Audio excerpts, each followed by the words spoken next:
Bienvenido a Arsis Tech Academy. En esta serie de cursos de Data Center Design en el Cloud de Arsis, este es el curso dedicado a bases de datos gestionadas y lo que vamos a ver en este vídeo es cómo crear un servidor de PostgreSQL. Antes que nada, pero déjame que te cuente los prerequisitos que debes cumplir para poder crear esta base de datos gestionada. Lo primero es que necesitamos tener un data center, un centro de datos virtual. Nuestra base de datos va a pertenecer a un centro de datos virtual. Y además necesitamos una red privada, ya que vamos a tener que enchufar nuestra base de datos manejada a una red privada de este centro de datos virtual. Por lo tanto, necesitas tener el centro de datos y la red privada. Y también es necesario que tengas un servidor ya conectado a esta red privada. ¿Por qué es este segundo requisito? Este segundo requisito es básicamente porque necesitamos saber el rango de IPs de esta red privada, ya que vamos a tener que utilizar una de esas IPs para la base de datos manejada. Es por ello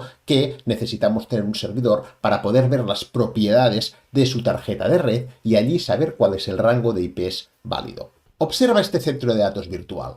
Tiene por un lado un NLB y por otro lado un servidor, y entre ellos dos tengo una red privada, esta LAN 2. Gracias a que tengo un servidor puedo pulsar en él, puedo ir a la pestaña Networks, abrir la tarjeta de red del servidor que está conectada a la red privada y puedo ver esta IP. Por lo tanto, puedo saber que esta red privada utiliza IPs del rango 10.7.226. Esa información la voy a necesitar para poder crear la base de datos manejada. Ahora vamos a ver el proceso de creación de una base de datos manejada.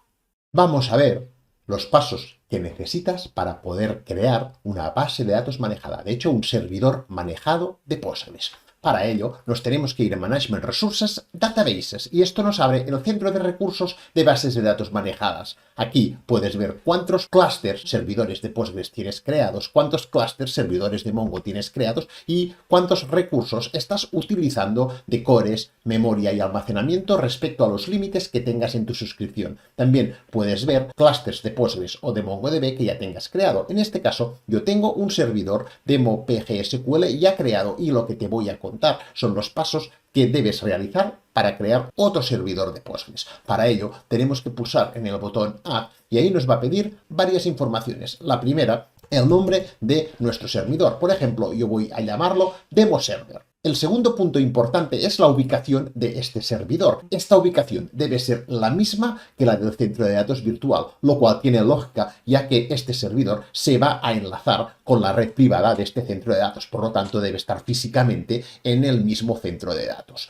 Por ejemplo, podría elegir USA Las Vegas. La segunda ubicación que me pregunta es dónde se van a guardar las copias de seguridad de esta base de datos. Y ahora viene el punto importante. Debo elegir un centro de datos y dentro de este centro de datos me va a tocar elegir a qué red privada voy a conectar la base de datos.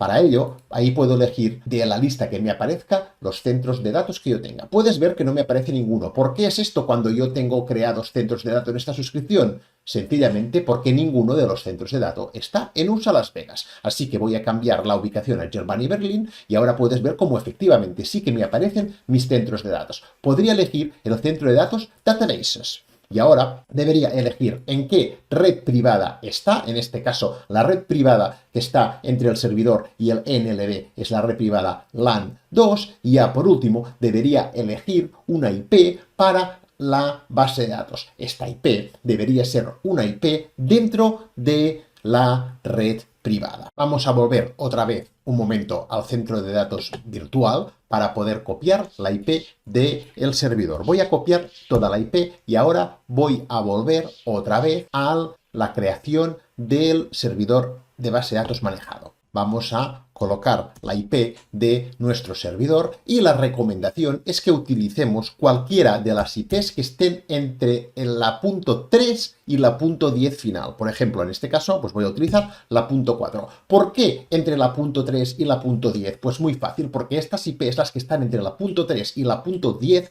nunca están asignadas vía DHCP. Por lo tanto, yo sé que ninguno de los servidores que enlace en esta red virtual van a tener una IP que está entre la punto 3 y la punto 10 y por lo tanto no voy a tener conflictos de IP.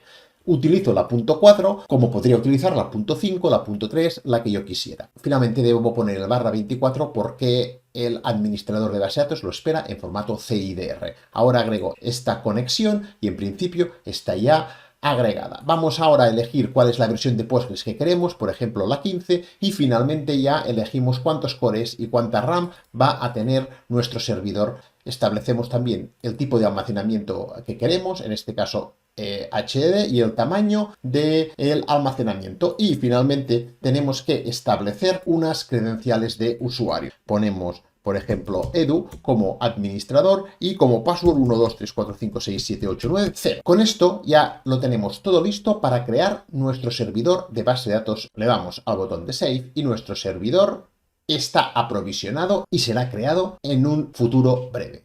De hecho, puedes ver que ahora está busy. Busy significa que todavía no está listo, no está disponible. Al cabo de un tiempo, este estado de busy terminará y pasará a estar available y nos vamos a poder conectar desde nuestras máquinas a este servidor de Postgres.